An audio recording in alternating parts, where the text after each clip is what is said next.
Hay un número que atraviesa los siglos como un susurro sagrado.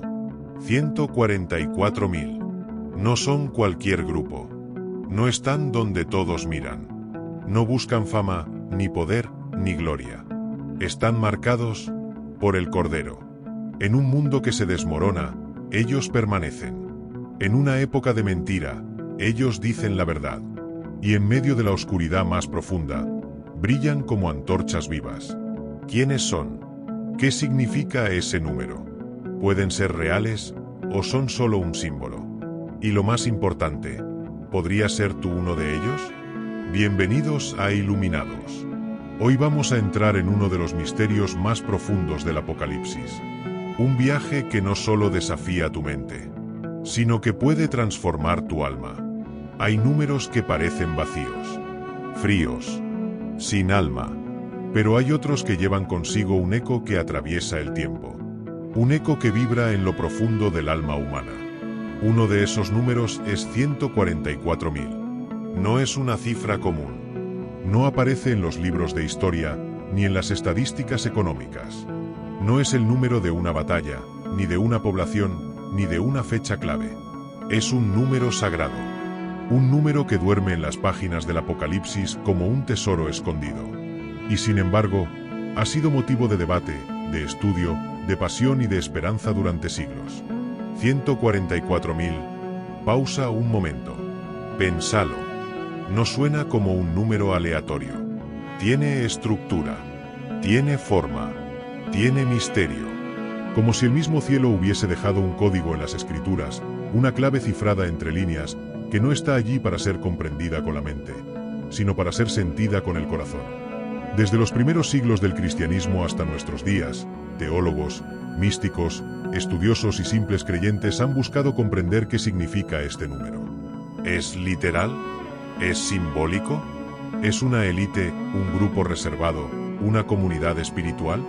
Algunos dicen que se refiere a un grupo de judíos convertidos en los últimos días. Otros, que representa a todos los creyentes fieles que han mantenido su integridad a lo largo de los siglos. Otros, incluso, han formado doctrinas enteras alrededor de esta cifra. Pero quizás la pregunta más importante no sea, ¿quiénes son los 144.000? Sino, ¿por qué ese número nos sigue hablando hoy? ¿Por qué, entre miles de símbolos en el Apocalipsis, este número nos sacude? ¿Por qué, aun cuando no entendamos del todo su contexto, sentimos que nos llama? ¿Nos habla de esperanza? ¿De juicio? ¿De pertenencia? ¿De propósito? Tal vez, nos habla de elección. Y en ese sentido, todos estamos frente a un espejo. Porque más allá de las doctrinas, de los debates, de las interpretaciones, 144.000 nos confronta con una realidad profunda. ¿Estoy viviendo como si mi alma tuviera un sello eterno? ¿Estoy eligiendo lo verdadero por encima de lo conveniente? ¿Estoy siendo fiel a lo que creo, incluso cuando nadie me ve? Los 144.000 no son simplemente un número para ser contado. Son una imagen para ser contemplada. Un símbolo que nos invita a despertar. Y quizá, lo más importante, un llamado silencioso que atraviesa los siglos y llega hasta vos. Hasta hoy. Hasta este instante. Porque no es un número frío. Es una invitación a lo sagrado. Una puerta abierta a la eternidad.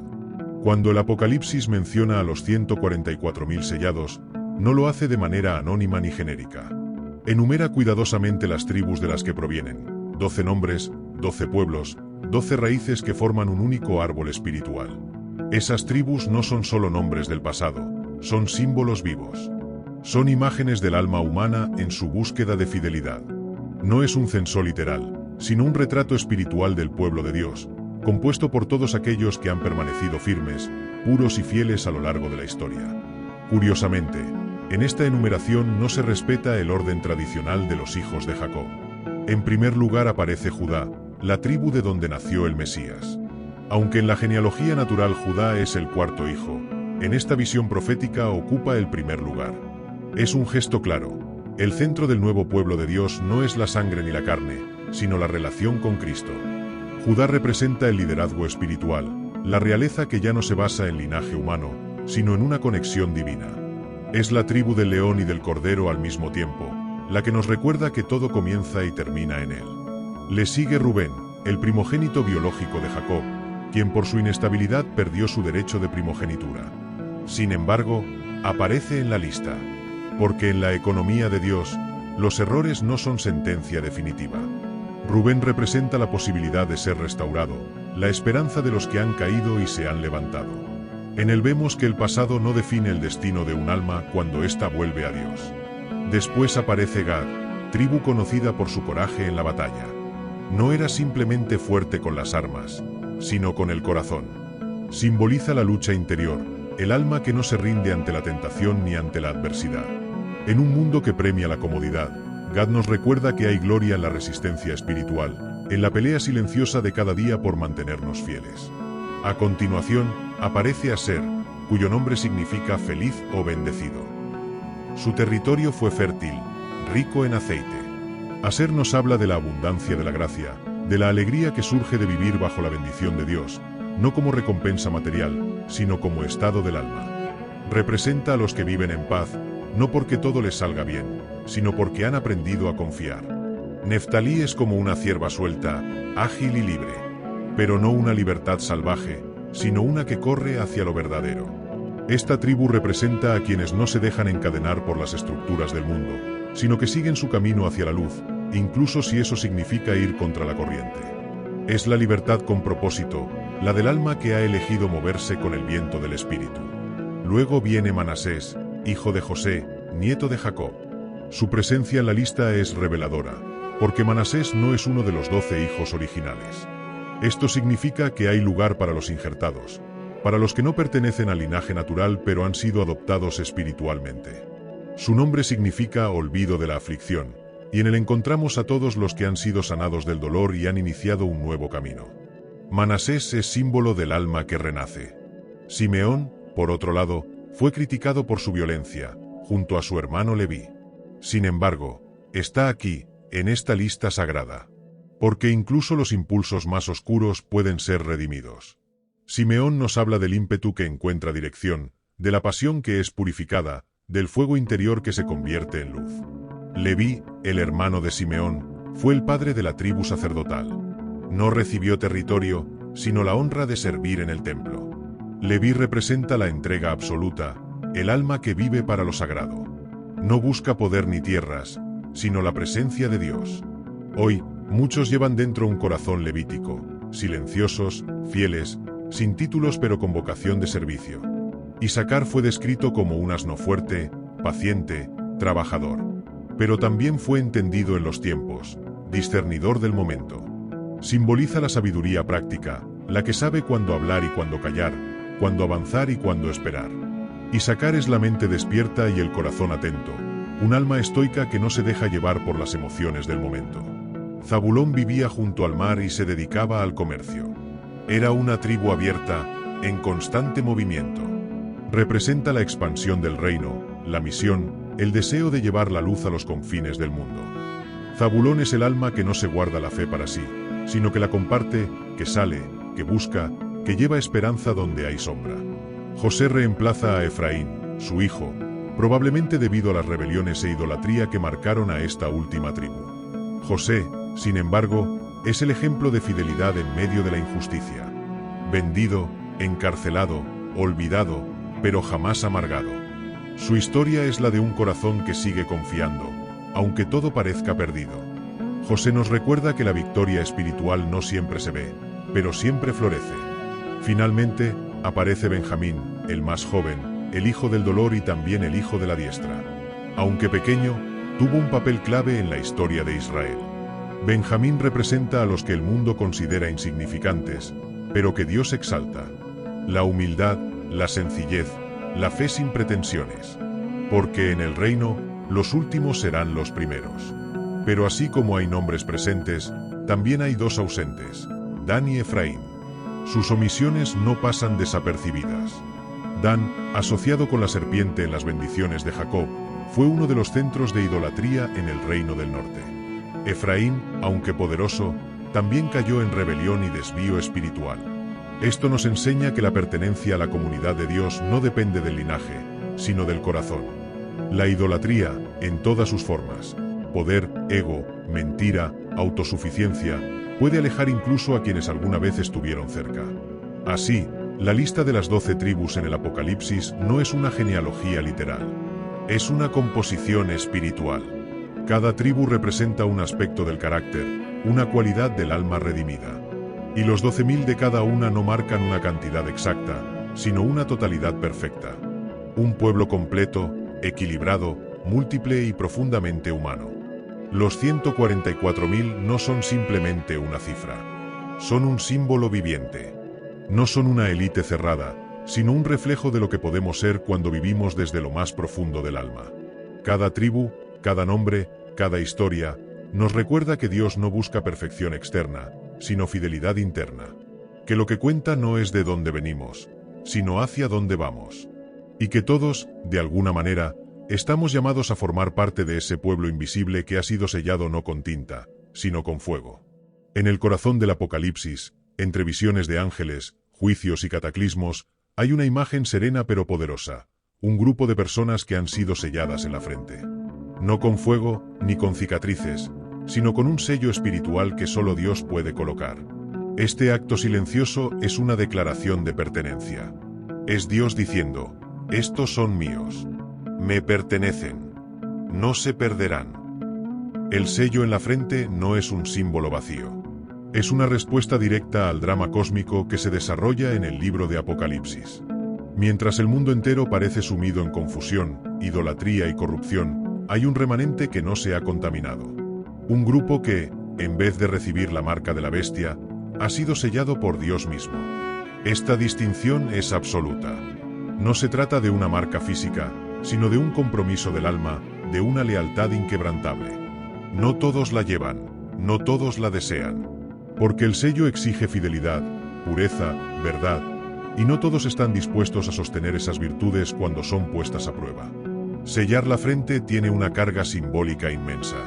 En la cultura bíblica, la frente es el lugar de la conciencia, de la identidad, del pensamiento. Es allí donde se libran las grandes batallas del alma. Lo que una persona piensa, cree y decide, nace allí. Que el sello esté en la frente indica que esta fidelidad no es emocional ni pasajera. Es consciente, decidida, razonada. Es una entrega voluntaria al reino, no una obediencia ciega. Es, en cierto sentido, un acto de libertad radical.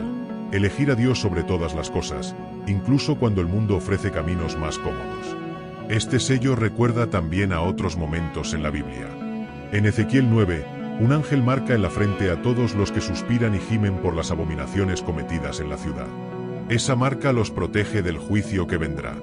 De forma similar, los israelitas marcaron los dinteles de sus casas con la sangre del cordero durante la Pascua, y la muerte pasó de largo. Es la misma lógica. Dios reconoce a los suyos. En medio del caos, hay ojos que ven el dolor, corazones que no se conforman con la injusticia, almas que lloran lo que el mundo celebra. A esos, Dios los sella. En el Apocalipsis, este acto no es solo protección, es también identidad. El sello es la prueba de que el carácter del Cordero está impreso en sus seguidores. Como si el alma humana llevara el eco de lo divino.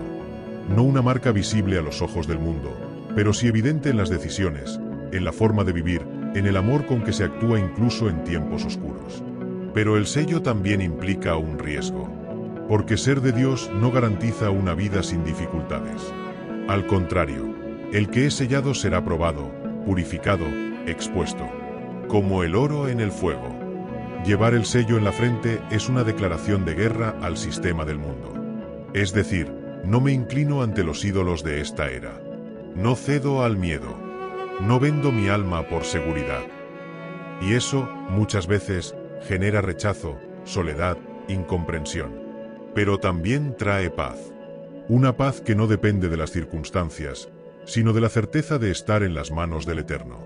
Por eso, los 144.000 no son admirados por su número, sino por su compromiso. Han sido sellados porque eligieron no contaminarse, porque decidieron ser fieles en lo íntimo, en lo oculto. En un mundo donde lo visible lo es todo, ellos viven desde lo invisible. En una sociedad que premia la apariencia, ellos cultivan el espíritu. Son, en palabras del Apocalipsis, vírgenes, es decir, íntegros, no porque nunca hayan fallado, sino porque no se han unido al sistema corrupto del mundo. Han guardado su esencia, su luz, su verdad. Y así como en su tiempo hubo muchos que llevaron el nombre de Cristo en los labios, pero no en la vida, este grupo no lleva palabras huecas, sino un sello vivo. Una impronta que no se borra con las tormentas, ni con el paso del tiempo, ni con las tentaciones del poder. El sello es eterno, porque está hecho con fuego divino, no con tinta humana. En última instancia, esta imagen nos desafía, nos interpela, nos pregunta en voz baja, pero firme: ¿qué llevas marcado en tu frente? ¿El sello del mundo o el de Dios? ¿La ansiedad del sistema o la paz del reino? ¿El miedo que esclaviza o la fidelidad que libera? El sello no es solo para un grupo selecto, ni para unos pocos privilegiados. Es para todos los que estén dispuestos a vivir con verdad, a caminar en integridad, a mirar el rostro del Cordero y seguirlo donde quiera que vaya. Aunque el camino sea estrecho, aunque las voces del mundo griten lo contrario. Los sellados no son héroes perfectos. Son almas conscientes, despiertas, profundamente humanas. Han elegido el bien cuando nadie los miraba. Y por eso, llevan en la frente no una marca cualquiera, sino una promesa. Yo soy tuyo, y vos sos mío. En un mundo inundado por el ruido, la mentira y la seducción del poder, los 144.000 son descritos con una frase que, a primera vista, puede sonar extraña: no se contaminaron con mujeres, pues son vírgenes. Esta afirmación, lejos de ser una literalidad sexual, guarda un significado mucho más profundo, simbólico, espiritual. No se trata de celibato físico, sino de pureza interior. Es la imagen de una fidelidad radical, de un alma que no se ha prostituido con el sistema del mundo, que no ha vendido su esencia por comodidades pasajeras. El Apocalipsis usa con frecuencia el lenguaje del matrimonio y de la prostitución espiritual para hablar de la relación entre la humanidad y lo divino. La gran ramera, imagen de la corrupción y de la idolatría, es la antítesis de estos 144.000. Mientras ella seduce a las naciones con placeres efímeros, ellos eligen el camino estrecho de la fidelidad. Mientras el mundo se entrega a los ídolos, dinero, poder, control, ego, ellos preservan su alma como un jardín cerrado. Por eso se les llama vírgenes, porque han mantenido su amor sin repartirlo entre falsos dioses. Han resistido el canto de sirena del sistema que todo lo compra y todo lo vende. Esta pureza no es ingenuidad ni ignorancia del mal. Al contrario, es conciencia plena del mal y decisión deliberada de no abrazarlo. No son personas que han vivido en una burbuja, sino almas que, habiendo visto la corrupción del mundo, han elegido no dejarse manchar. Han caminado entre sombras sin absorberlas.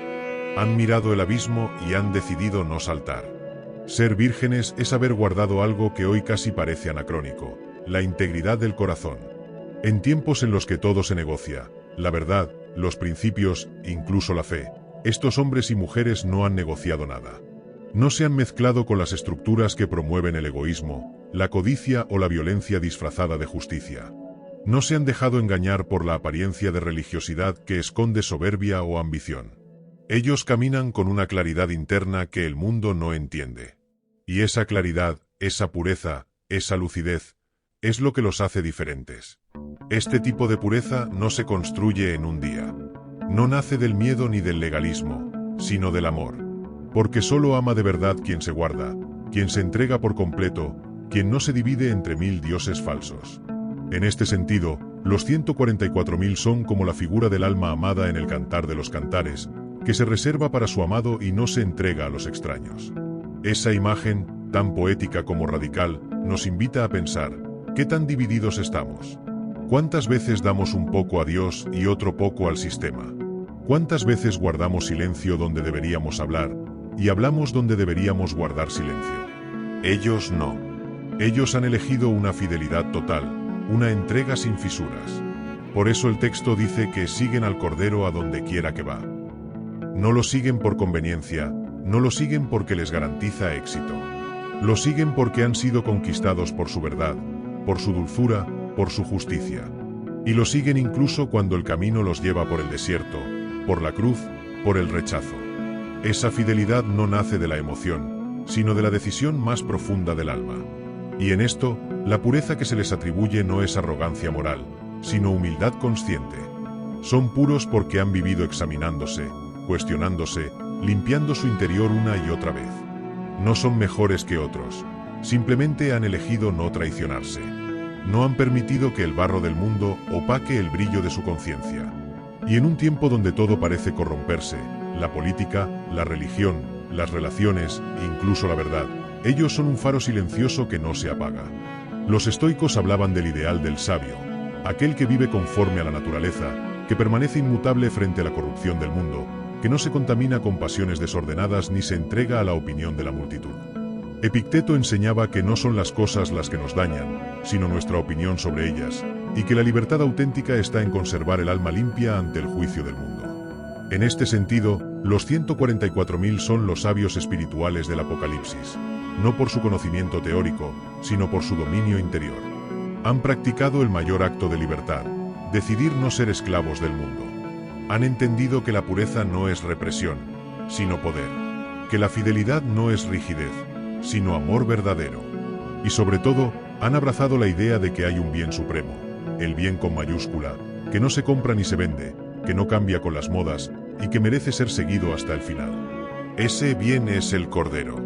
Y ellos lo han seguido, a donde quiera que va. Si hay una frase que resume la esencia de los 144.000 es esta: siguen al Cordero donde quiera que va. Pocas palabras contienen tanto. No es solo una descripción poética. Es una definición total de su vida, de su rumbo, de su decisión más profunda. No siguen a un sistema, no siguen una idea abstracta, no siguen a un líder humano. Siguen al Cordero, figura de Jesús, manso y humilde, pero también victorioso. Y no lo siguen a medias, ni lo siguen mientras todo va bien. Lo siguen a donde quiera que va. Aunque eso los lleve al desierto, a la incomprensión, a la cruz. Seguir al Cordero no es simplemente imitarlo, es compartir su destino. Es ir detrás de él cuando la multitud lo aclama, sí, pero también cuando lo dejan solo, cuando lo acusan, cuando es silenciado. Estos 144.000 no buscan el éxito fácil, no buscan un evangelio de confort. Han entendido algo que muchos olvidan, que la verdadera gloria no está en evitar la cruz, sino en trascenderla. El Cordero no camina por los caminos del poder, sino por los senderos de la entrega. Él no aplasta enemigos, sino que los abraza, no domina con violencia, sino que transforma con compasión. Seguirlo, entonces, no es una peregrinación externa, sino una transformación interna. Requiere renunciar al ego, a la necesidad de controlar, al deseo de ser aceptado por todos. Requiere una valentía silenciosa, la de amar cuando no es correspondido, de servir sin ser reconocido, de confiar sin ver. Estos hombres y mujeres han elegido ese camino. No porque sea fácil, sino porque han oído una voz que no se puede ignorar. Han sido atraídos por una belleza que no es de este mundo. Por eso caminan, paso a paso, detrás del Cordero, incluso cuando todo parece indicar que ese camino lleva a la pérdida. Pero ellos saben que lo que parece pérdida a los ojos del mundo, es ganancia en el reino de Dios. Seguir al Cordero es vivir en movimiento. No hay lugar fijo, no hay estructura rígida, no hay seguridad terrenal.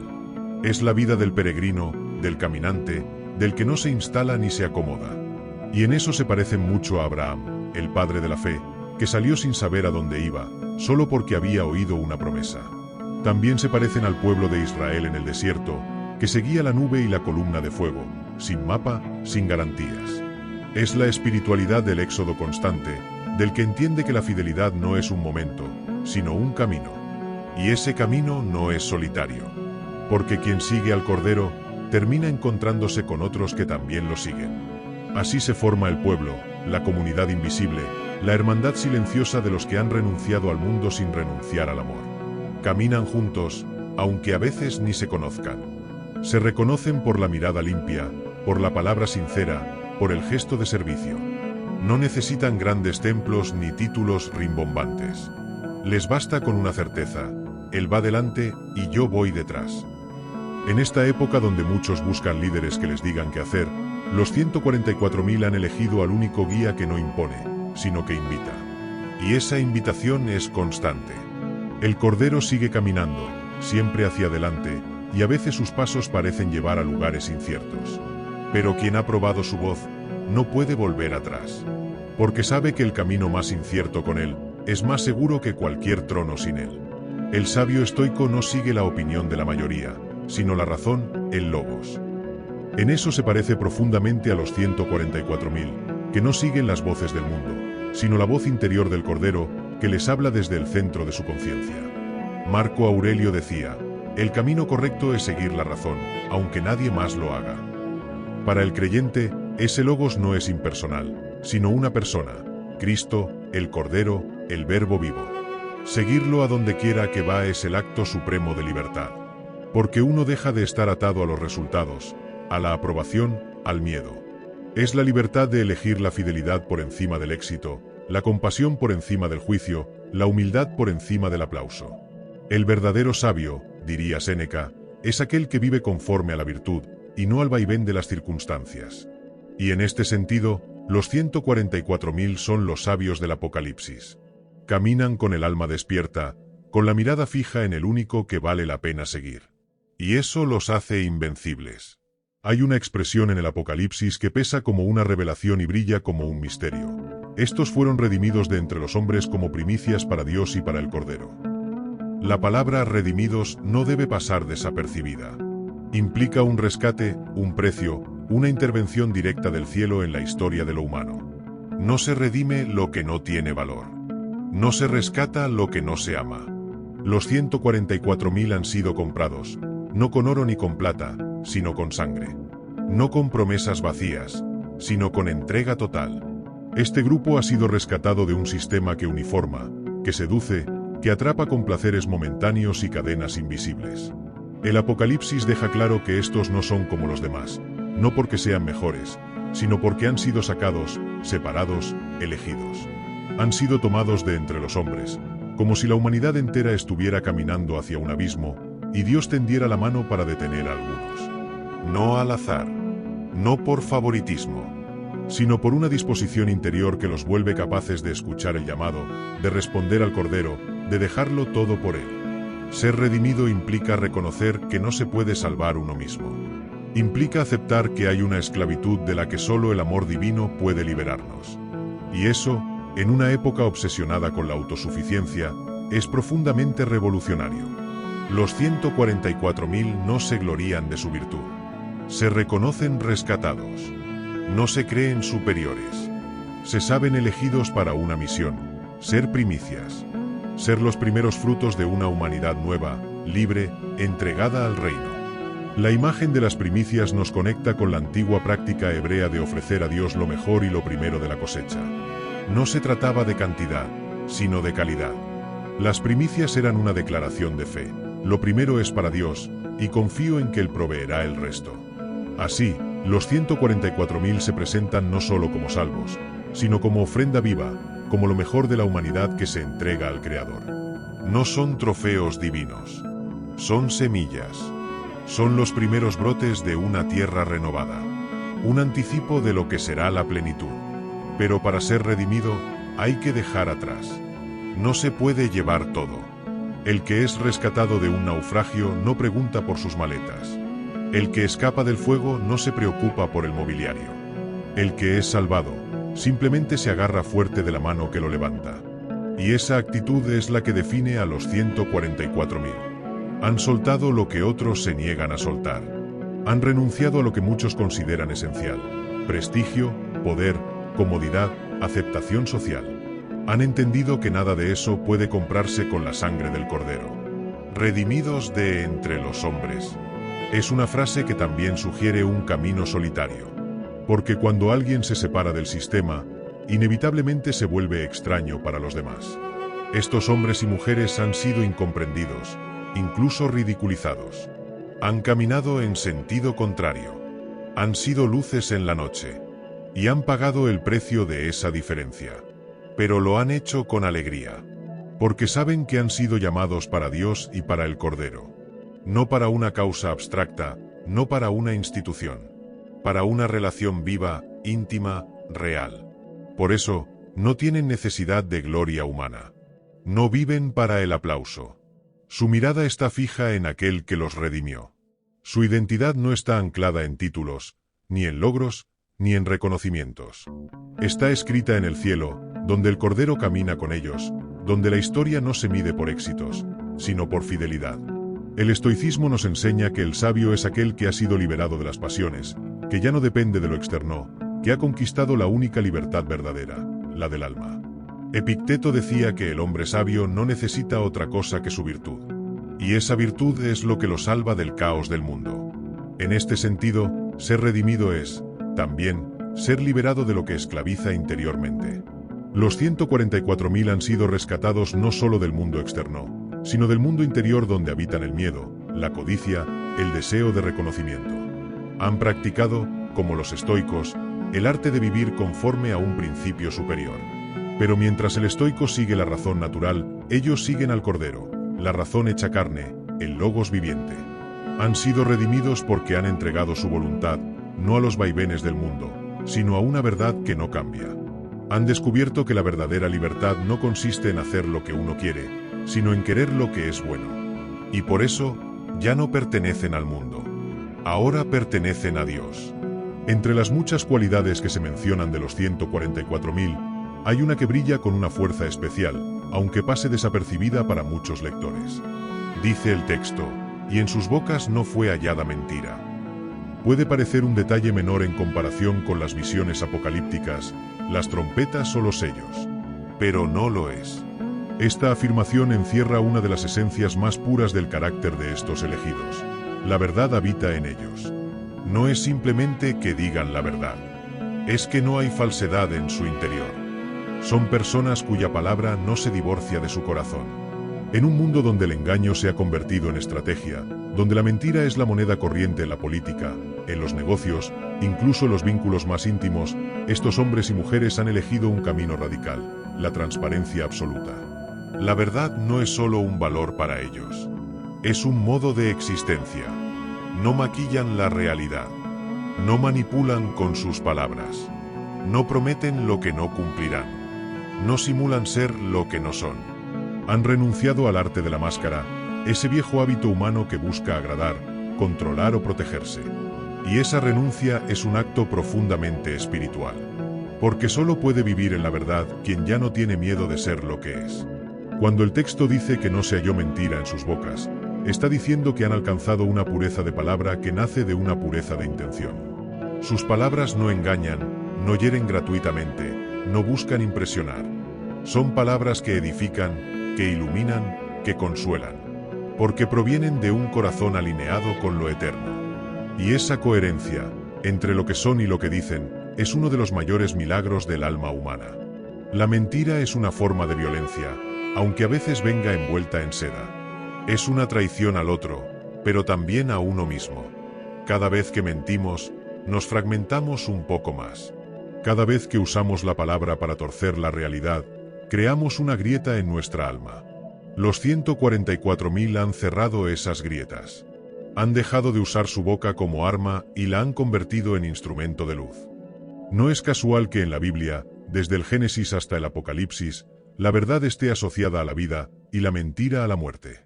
La serpiente, símbolo del engaño, inaugura la caída del ser humano con una media verdad, una seducción retórica. En cambio, Cristo se presenta como el camino, la verdad y la vida.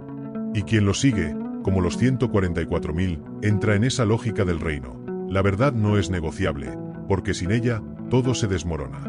Vivimos en tiempos donde las mentiras se viralizan, se glorifican, se premian. Donde la verdad es incómoda, lenta, a veces hasta peligrosa. Pero los 144.000 no se rinden. No bajan el estándar.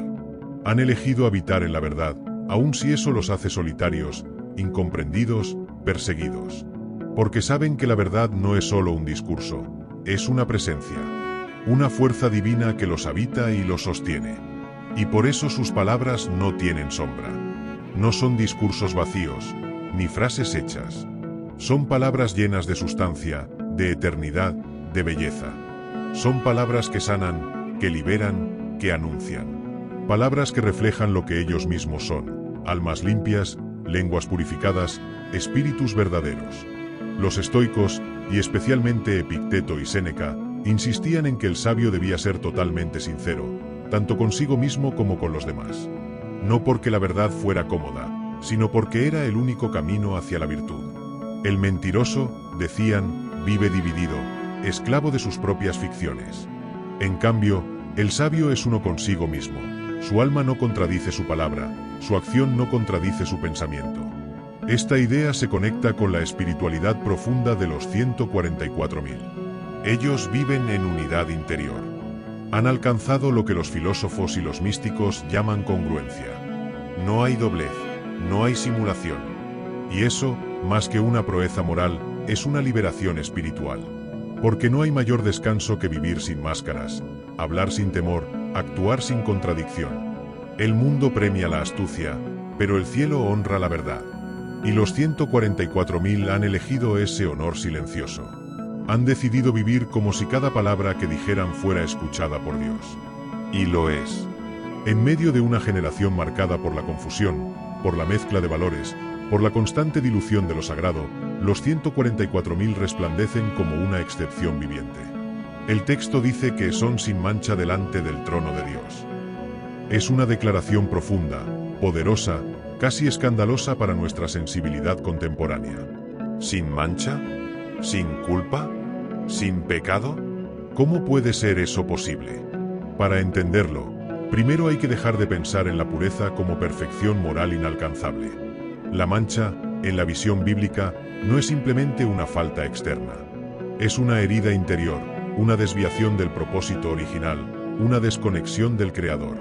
Ser sin mancha no es ser impecable en el sentido humano, sino vivir reconciliado con Dios, alineado con su voluntad, restaurado en lo más profundo del ser. Los 144.000 no son perfectos porque no hayan caído nunca, sino porque han sido transformados.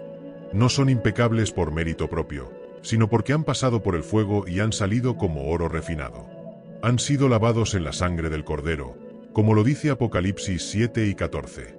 Estos son los que han salido de la gran tribulación, y han lavado sus ropas, y las han emblanquecido en la sangre del Cordero. Ser sin mancha no significa vivir sin errores, sino vivir en constante purificación. Es una pureza dinámica, humilde, que no se enorgullece de su limpieza, sino que reconoce con reverencia el proceso que la ha hecho posible. Es una pureza que no se exhibe, que no juzga, que no se separa con arrogancia del resto. Porque sabe que cada mancha que fue quitada, lo fue por gracia. Porque sabe que sin la intervención divina, seguiría perdido. Estos 144.000 no llevan la mancha del sistema en sus frentes.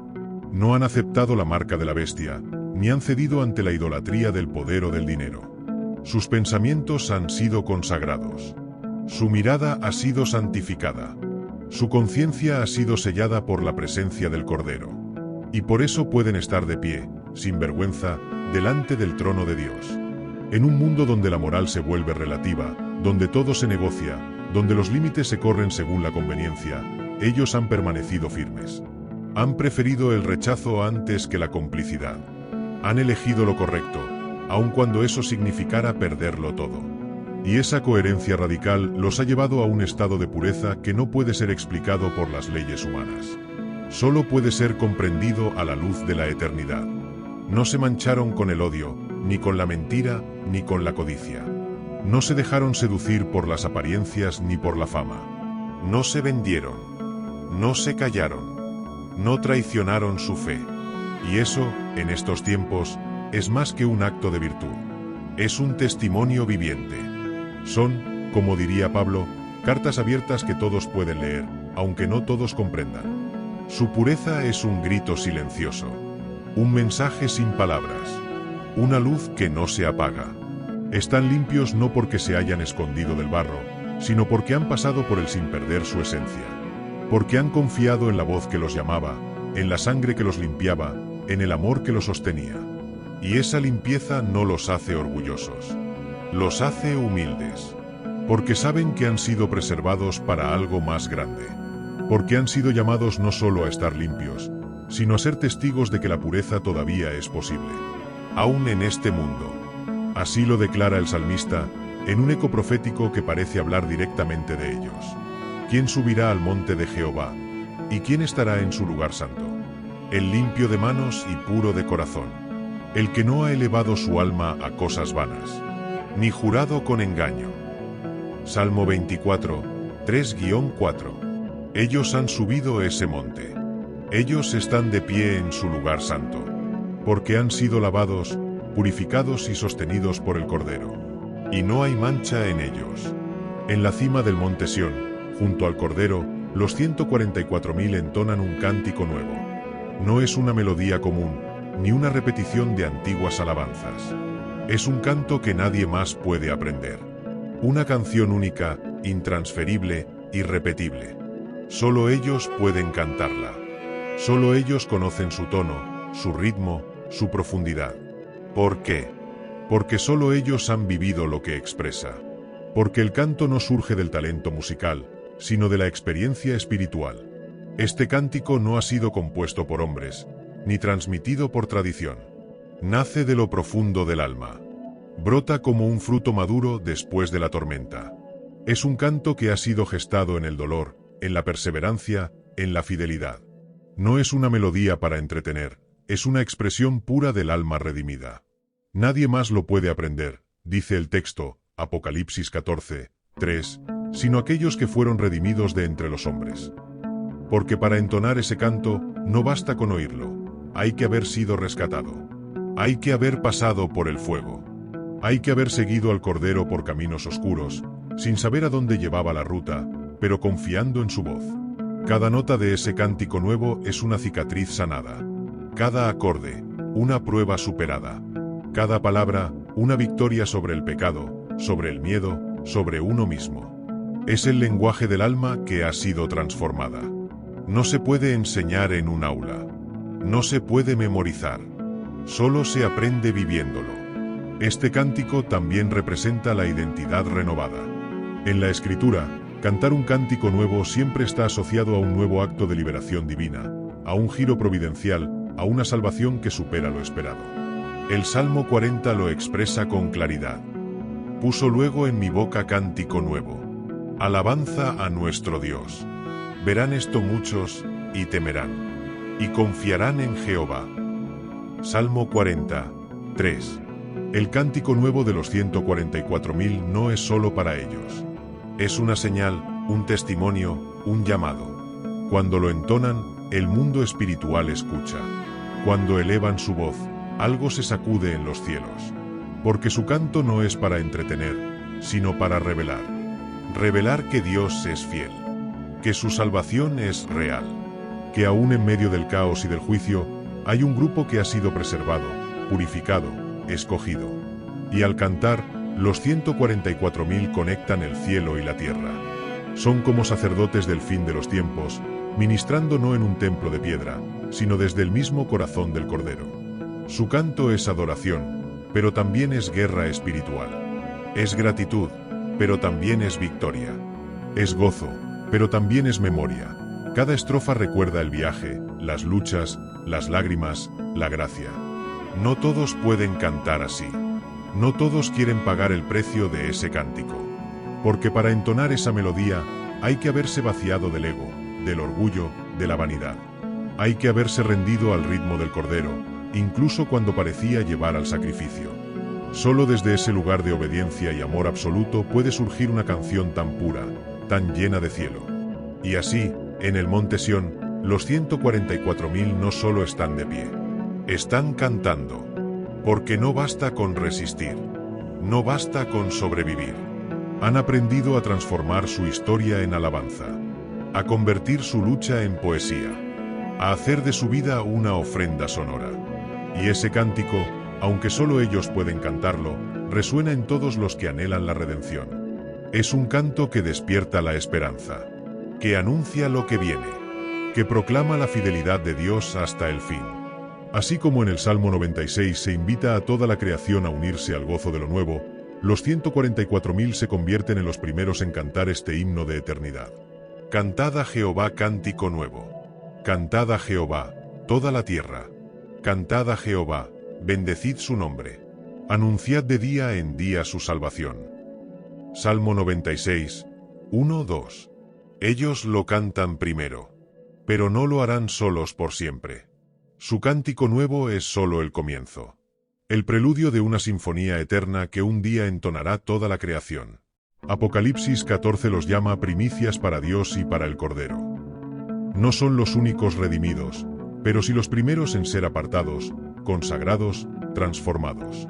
Son como el primer brote en una tierra estéril, como la primera luz después de una larga noche. En ellos, el reino de Dios empieza a manifestarse con poder. Son la promesa viva de que lo que viene será glorioso, que el final no es destrucción, sino restauración. Que Dios no ha perdido el control de la historia.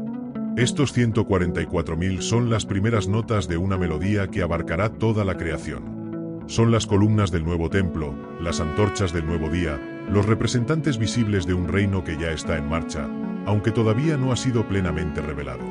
Su destino no está ligado a esta tierra que se desmorona. Ellos ya habitan lo eterno, aunque hayan caminado entre los escombros del tiempo.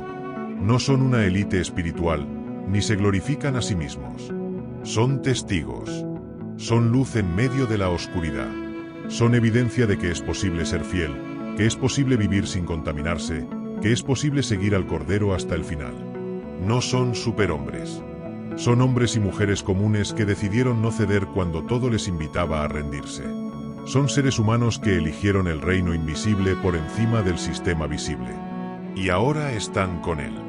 No en el valle del llanto, sino en el monte de la gloria. No como víctimas, sino como vencedores. No como olvidados, sino como marcados para siempre con el nombre de su Dios. Los 144.000 no son una leyenda. No son un símbolo vacío. Son una profecía viva, una imagen del destino que espera a todos aquellos que decidan caminar por la senda estrecha. Son la señal de que aún en el fin del mundo, aún cuando todo se tambalee, aún cuando los imperios caigan y los sistemas colapsen, Dios siempre tiene un remanente. Un grupo que no se rinde, que no se vende, que no se contamina, que canta en medio del juicio, que permanece en medio del fuego. Y ahora están de pie, delante del trono, con palmas en las manos y gozo en el alma. No temen, no lloran, no sufren, porque han vencido, porque han creído, porque han sido fieles.